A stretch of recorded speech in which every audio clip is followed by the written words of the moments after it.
Capítulo 1. A Igreja de Deus através das eras. 1. A Igreja do Antigo Testamento.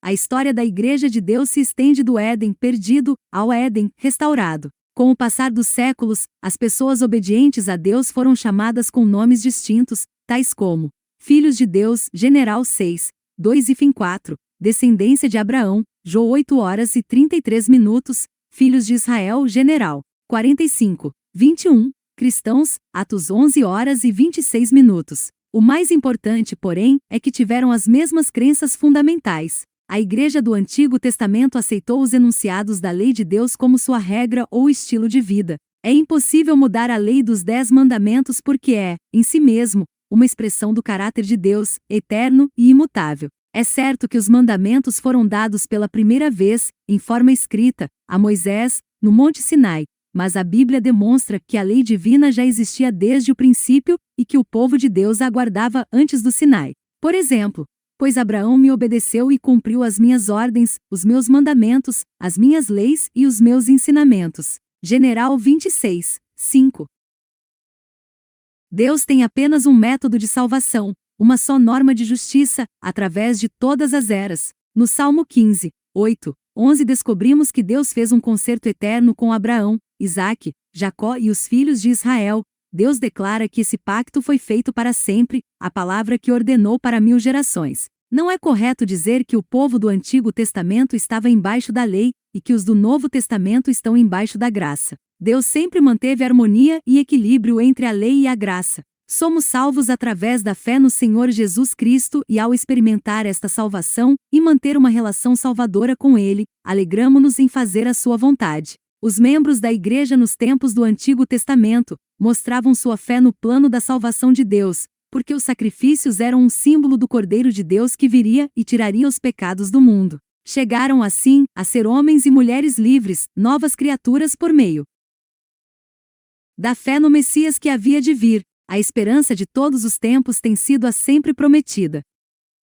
Vindo do Senhor, Deus guiou os membros da Igreja nos tempos do Antigo Testamento, enviando-lhes instruções através dos profetas. Moisés foi o primeiro escritor a quem Deus usou para deixar instruções permanentes para sua Igreja e para registrar por escrito as experiências do povo em benefício das gerações futuras. Esses escritos inspirados eram lidos às congregações aos sábados e em outras ocasiões especiais. Os escritos desses profetas são conhecidos hoje com o nome de Antigo Testamento. 2. A Igreja do Novo Testamento. A Igreja do Novo Testamento recebeu ou herdou suas crenças fundamentais da Igreja do Antigo Testamento. Aceitou a lei de Deus como regra e estilo de vida. Jesus sabia que alguns 6.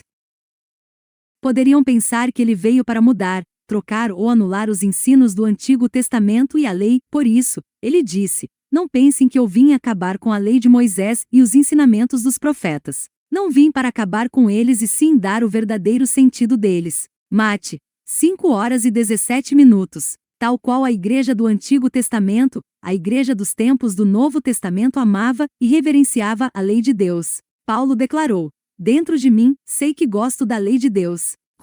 7h22. A Igreja do Novo Testamento teve o privilégio de ter entre ela, em forma humana, Senhor da Glória. Infelizmente, muitos membros da Igreja do Novo Testamento, ainda que estudassem as Escrituras, estavam tão cercados pelas paredes das tradições, que erraram ao não aceitar a Jesus como o Salvador do mundo. Os apóstolos continuaram pregando a mensagem de que é por meio do nome dele e de nenhum mais no mundo que podemos ser salvos. Atos 4h12. A Igreja Apostólica foi organizada após a ascensão de Cristo, e o apóstolo Tiago chegou a ser o primeiro presidente geral. A Igreja tinha um forte programa de evangelização. Além dos 12, encontramos Paulo, talvez o maior evangelista de todos os tempos, e a Barnabé, Silas, João Marcos, Apolo, Timóteo, Tito, etc. Os diáconos foram escolhidos também como oficiais, dirigentes ou funcionários executivos da Igreja Apostólica.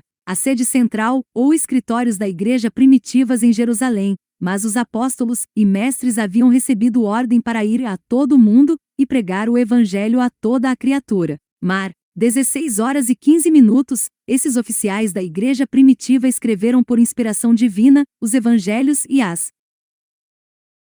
epístolas, não somente para benefício da igreja de seus dias, mas também para a igreja dos séculos vindouros. Pouco depois de o Senhor ter subido ao céu, os membros da igreja do Novo Testamento começaram a sofrer perseguições. Os discípulos foram encarcerados e Estevão foi o primeiro mártir. À medida que o cristianismo se difundia pelo Império Romano, a igreja entrava em contato com o paganismo e os seguidores de Jesus eram, em muitas ocasiões, presos, torturados e mortos. A época mais escura de perseguição se estendeu do ano 100 ao 300 de nossa era. Mas como a espada não conseguiu exterminar a igreja cristã, o inimigo das almas utilizou outro método de ataque. Intentou unir a igreja ao Estado, tornando-a popular e introduzindo nela ritos e cerimônias pagãos. Assim, pouco a pouco foram se infiltrando falsos ensinos. E à medida que os cristãos iam se tornando ricos e poderosos, tanto no mundo dos negócios, como no governo, a fé primitiva,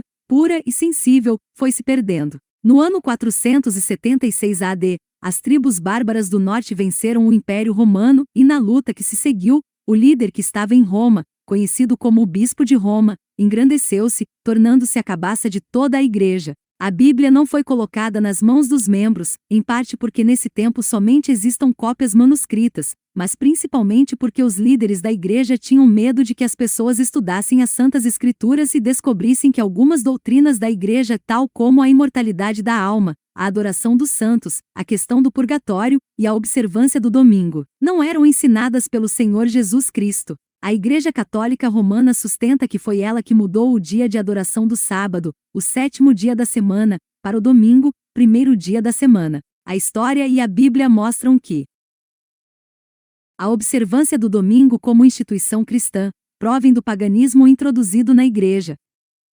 7. Apesar do compromisso com o erro e a apostasia que se introduziu na Igreja, existiu sempre o remanescente fiel, que tinha a fé em Jesus e guardava os mandamentos de Deus. 3. A Igreja da Idade Escura. No século VI, os bispos de Roma exerciam poder a maioria das igrejas cristãs. Esse forte comando era conhecido como papado, tendo o Papa como cabeça. Em 538 AD o poder papal tornou-se supremo e governou durante 1260 anos, tal como havia sido profetizado por Daniel e João em seus livros proféticos. Este período de supremacia papal terminou em 1798, quando o Papa foi tomado como prisioneiro. Utilizando a força da autoridade secular, a Igreja obrigou os seguidores de Jesus a escolher entre aceitar as falsas doutrinas e as cerimônias pagãs do catolicismo, ou a prisão, morte por espada ou queimado amarrado numa estaca. Este longo período da história pode ser chamado de a Era Escura. Como dizia um historiador, o meio-dia do papado foi a meia-noite do mundo. Por entre as trevas que baixaram a terra durante o longo período de supremacia papal, a luz da verdade não poderia ficar inteiramente extinta. Em cada época houve testemunhas de Deus, homens que acalentavam a fé em Cristo como o único mediador entre Deus e o homem, que mantinham a Escritura Sagrada como a única regra de vida e santificavam o verdadeiro sábado. Quanto o mundo deve a estes homens, a posteridade jamais saberá. Foram estigmatizados como hereges, impugnados os seus motivos, criticado o seu caráter, e suprimidos, difamados ou mutilados ou seus escritos. No entanto, permaneceram firmes, e de século em século mantiveram a fé em sua pureza como sagrado legado às gerações vindouras. Ó grande conflito, p. 59. 4. A Igreja da Reforma. Em terras que ficavam além da jurisdição de Roma, existiram por muitos séculos corporações de cristãos que permaneceram quase inteiramente livres da corrupção papal. Estavam rodeados de pagãos e no transcorrer dos séculos, foram afetados por seus erros, mas continuaram a considerar a Escritura Sagrada como a única regra de fé, aceitando muitas de suas verdades. Esses cristãos acreditavam na perpetuidade da lei de Deus e observavam o sábado do 4º mandamento. Igrejas que se mantinham nessa fé e prática existem na África Central e entre os armênios na Ásia. Mas dentre os que resistiram ao cerco cada vez mais apertado do poder papal, os valdenses ocuparam posição preeminente. A falsidade e corrupção papal encontraram a mais decidida resistência na própria terra em que o Papa fixara sede. Os valdenses foram os primeiros dentre os povos da Europa a obter a tradução das Sagradas Escrituras. Por trás dos elevados baluartes das montanhas, em todos os tempos refúgio dos perseguidos e oprimidos, os valdenses encontraram esconderijo. Ali conservou-se a luz da verdade a arder por entre as trevas da Idade Média. Ali, durante 1000 anos, testemunhas da verdade mantiveram a antiga fé. Ibid pp. 63. 8. João Wycliffe foi o arauto da Reforma, não somente para a Inglaterra, mas para toda a cristandade. O grande protesto contra Roma que lhe foi dado proferir, jamais deveria silenciar. Quando a atenção de Wycliffe se volveu às Escrituras, passou a investigá-las com a mesma eficiência que o havia habilitado a apossar-se da instrução das escolas. Deus designara Wycliffe e sua obra, pusera-lhe na boca a palavra da verdade e dispusera uma guarda a seu redor, para que esta palavra pudesse ir ao povo. A vida fora-lhe protegida e seus trabalhos se prolongaram, até ser lançado o fundamento para a grande obra da Reforma. Wycliffe foi um dos maiores reformadores. Ibid pp. 78, 91. João Hus foi um dos membros da Igreja da Reforma que leu e acreditou nos escritos de João Wycliffe. Ao ser ordenado como sacerdote, denunciou os ensinos da Igreja que não tinham base bíblica, e sua pregação despertou interesse em centenas de estudantes em toda a Boêmia. Alemanha. Hus terminou condenado à fogueira, tal como fora Jerônimo, que havia sido seu companheiro e apoio. Contudo, o maior impulso do período da Reforma surgiu como resultado do valor da fé de Martinho Lutero. Aos 21 anos era um erudito consumado. Leu a Bíblia em latim, a primeira que havia visto, e memorizou porções dela. Através de uma experiência dramática, chegou à conclusão de que o justo viverá pela fé. Em 1º de novembro de 1517 pregou, na pesada porta de madeira da igreja do Castelo de Wittenberg, uma lista com 95 teses, ou declarações doutrinarias. Mais tarde essas teses foram impressas e espalhadas por toda a Europa. Quando lhe foi ordenado que se retratasse, respondeu: "Não posso, e não quero retratar nada, por não ser digno de um cristão falar contra sua própria consciência. Aqui eu fico, não pode ser de outra maneira. Que Deus me ajude." A Igreja da Reforma se expandiu graças à tradução da Bíblia em alemão feita por Martinho Lutero. Philippe Melanchthon era um amigo íntimo de Lutero e professor na Universidade de Wittenberg. Ele ajudou a redigir a Confissão de Augsburgo, que marcou o clímax da Reforma protestante. João Calvino, francês, apoiou os huguenotes. Da Genebra, na Suíça, onde vivia, saíram muitos estudantes que logo foram à Espanha, Inglaterra e outros países onde apoiaram a Reforma. Um de seus alunos mais entusiastas foi João Knox, cuja pregação abalou os alicerces da apostasia na Escócia. Ulrico Zwinglio foi um reformador na Suíça, na época de Lutero. Era pastor da Catedral de Zurique. A Suíça chegou a ser um modelo de paz e ordem como nação e centro protestante. Na Escandinávia, a Reforma também prosperou. Os irmãos Petri traduziram a Bíblia em sueco e a Suécia tornou-se um país protestante. João Tausen pregou a mensagem da Reforma na Dinamarca, e como resultado de sua obra e da tradução da Bíblia em dinamarquês feita por Pedersen, a Dinamarca tornou-se protestante. A Igreja da Reforma foi ajudada por posteriores traduções da Bíblia a outros idiomas. Guilherme Tyndale e a invenção da imprensa deram às pessoas comuns da Inglaterra a Bíblia em seu próprio idioma. A Bíblia libertou homens e mulheres em vários países. A palavra de Deus dissipou as trevas, a ignorância foi trocada pelas Escrituras. Mais tarde, reformadores como João Wesley levariam as verdades evangélicas a alturas mais elevadas. 9. 5. A Igreja dos Pais Peregrinos. Em 16 de setembro de 1620, uns 100 peregrinos, homens e mulheres de forte vontade e profundo fervor religioso, impulsionados por um intenso desejo de desfrutar da liberdade religiosa, embarcaram em um navio chamado Mayflower e se dirigiram para o que hoje se conhece como Estados Unidos da América do Norte. Sua coragem abriu caminho para outros amantes da liberdade, como Roger Williams. Williams chegou a ser fundador da colônia de Rhode Island, o primeiro grupo que se estabeleceu naquelas paragens com uma forma de governo republicano e liberdade total. 6. A Igreja dos Primeiros Missionários.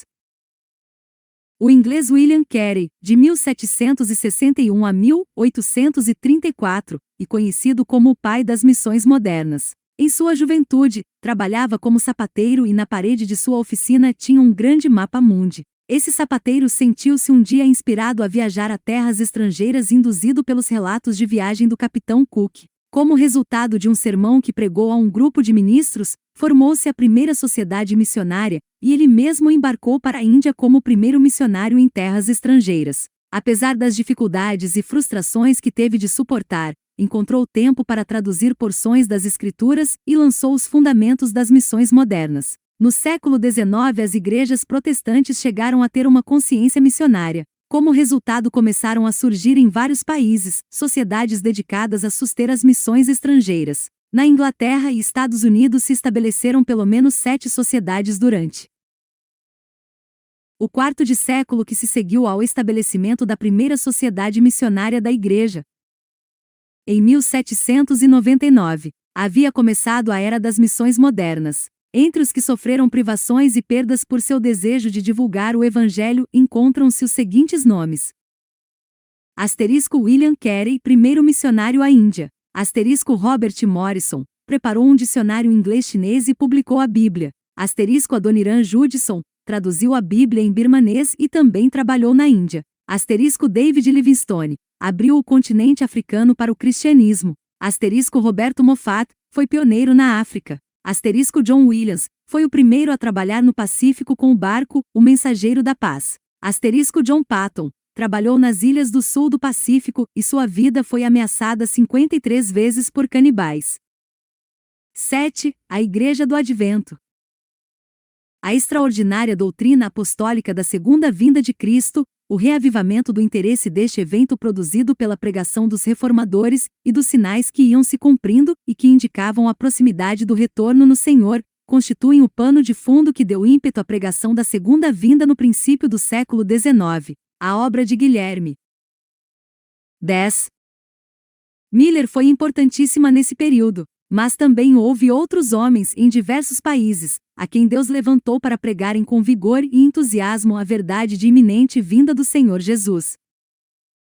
Sua vinda à Terra pela segunda vez, como Rei dos Reis e Senhor dos Senhores, foi anunciada pelos profetas do Antigo Testamento e se repete insistentemente, de forma recorrente em todo o Novo Testamento. A esperança no regresso de Cristo foi o que fortaleceu e susteve os cristãos durante a Idade Escura, através dos séculos de perseguição e martírio. Os reformadores criam nas profecias que falavam sobre esse evento e expressaram certeza de que não passaria muito tempo até a vinda de Cristo. Mas ao chegar ao século XIX, descobrimos que o tema da segunda vinda se transforma em um tema dominante em muitas partes da Igreja, e que esse tema foi responsável por um grande despertamento religioso, o despertamento adventista. Esse aspecto emocionante da história da Igreja será apresentado em detalhes no próximo capítulo.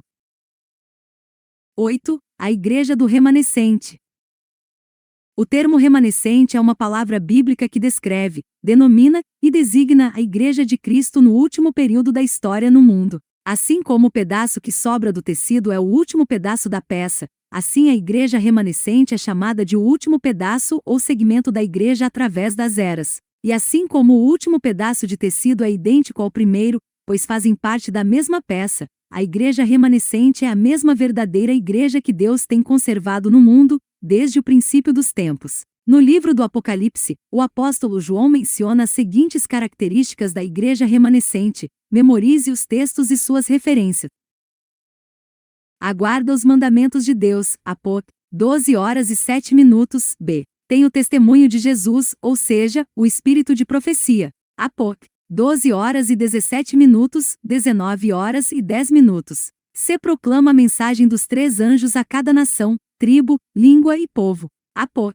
14h06. D. Chama atenção para a hora do juízo. Apóc. 14h07. E anuncia a queda da Babilônia espiritual. Apóc. 14h08. F. Previne, alerta homens e mulheres sobre os resultados de receber a marca da besta. Apóc. 14h09. G. Tem a paciência e perseverança dos santos. Apóc. 14h12. H. Tem a fé do Senhor Jesus. Apóc. 14h12. A Igreja remanescente deve defender e lutar ardentemente pela fé que uma vez foi dada aos santos. Judas 3. Ou como diz a Bíblia de Jerusalém, combater pela fé transmitida aos santos de uma vez para sempre. O apóstolo nos exorta a combater em favor de fé que, uma vez por todas, Deus deu ao seu povo, BLH. Em outras palavras, a igreja remanescente deve continuar a obra de restauração iniciada pela Reforma Protestante. Deve iniciar outra vez o protesto, mesmo entre os protestantes, conduzindo homens e mulheres a protestar contra a substituição da verdade bíblica pela tradição dos homens. Deve proclamar a reforma anunciada e delineada na palavra de Deus, para que as pessoas possam caminhar na luz da palavra, em vez de fazê-lo na luz dos ensinamentos humanos. 11.